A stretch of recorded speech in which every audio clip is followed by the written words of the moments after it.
କେମିତି ଭ୍ୟୁଜ୍ ଲାଗୁଛି? ଏଇନା କେମିତି ଭ୍ୟୁଜ୍ ଲାଗୁଛି? ମୋର ଭିଡ଼ିଓ ଆମେ ଏବେ କୁଆଡ଼େ ଯାଉଛେ? କୁଆଡ଼େ ମାନେ? ଆମେ କୁଆଡ଼େ ଯାଉଛେ? ତେଲ ପକେଇବା। ଚଲାଟା ଦେଖିକି ଟିକେ କହିବ କେମିତି ଲାଗୁଛି। ହାଉଲେ। ମୁଁ କେମିତି ଯିବି? ମୁଁ ବା ଡେଲି ଆଇଁଷ ଖାଉଛି। ଆମେ ଏବେ ଯାଉଛୁ ତେଲ ପକେଇବାକୁ। ଚାଲ। ତେଲ ପକେଇବାକୁ ଯିବ, ତାପରେ ମାଇପାକୁ ହେଇଗଲା ବେଳେ 260 ଆଉ।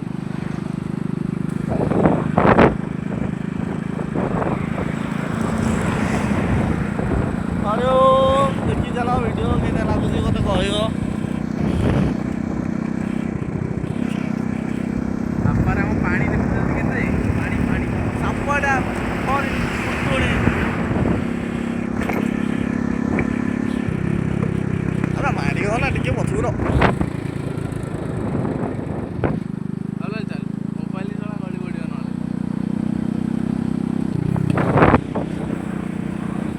ଏଇଟା ହେଉଛି ମିଲନ ହୋଟେଲ।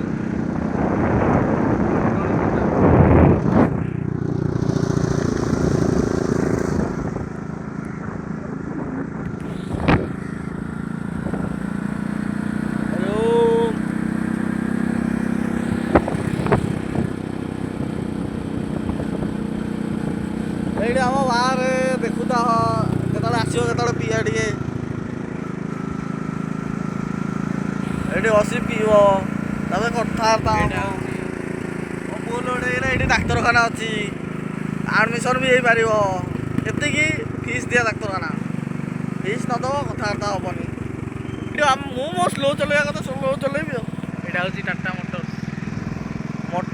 Motors Tata motors. ପଛୁର ଓହୋ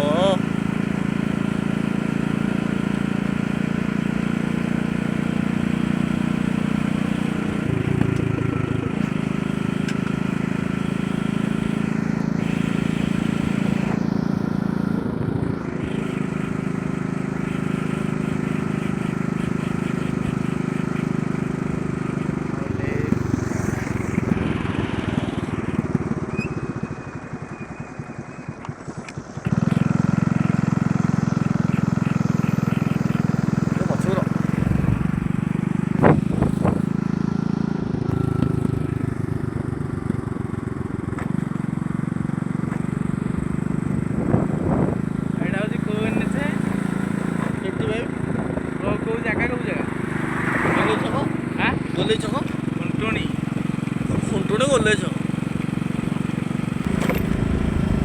ଆମେ ଏବେ ତେଲ ଟାଙ୍କିରେ ଆସି ପହଞ୍ଚିଗଲୁ। ଚାଲ ତଥାପି ଟିକେ ଲେଟ୍ ହେଇଗଲା।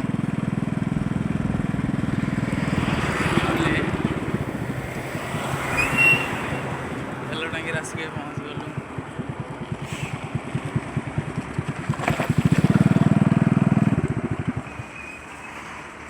ତେଲ ସରିଗଲା ଠିକ୍ ଟାଇମ୍। ଆଉଲେ ରଖ।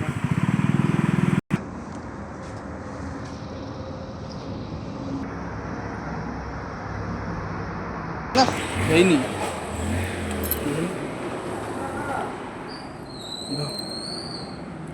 ସରି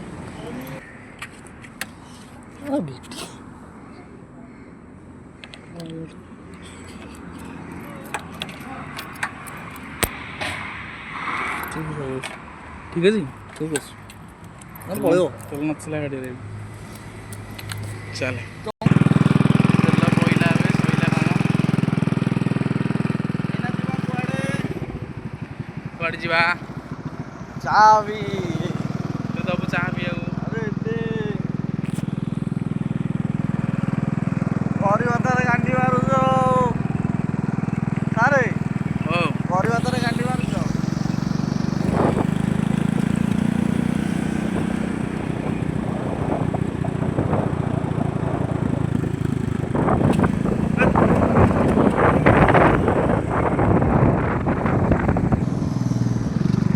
ଆଉଲେ ଚାଲେ।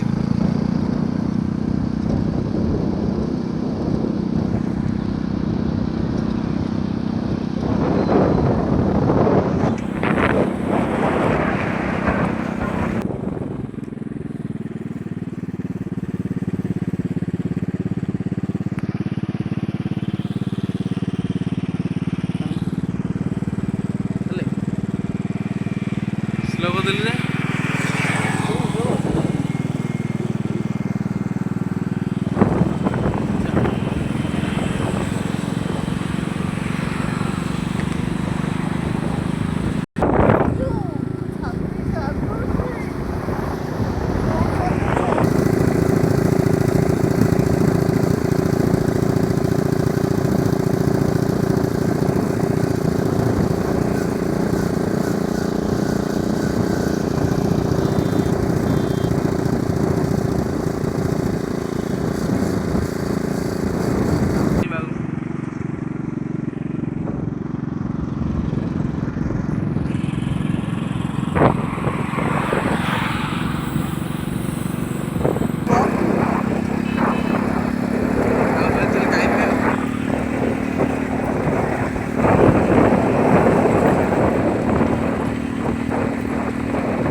ଏଇଟା କାହା ଚା ଦୋକାନ? କାଳିଆ କାଳିଆ ଭାଇ କାଳେ କୁଣ୍ଟୁଣିର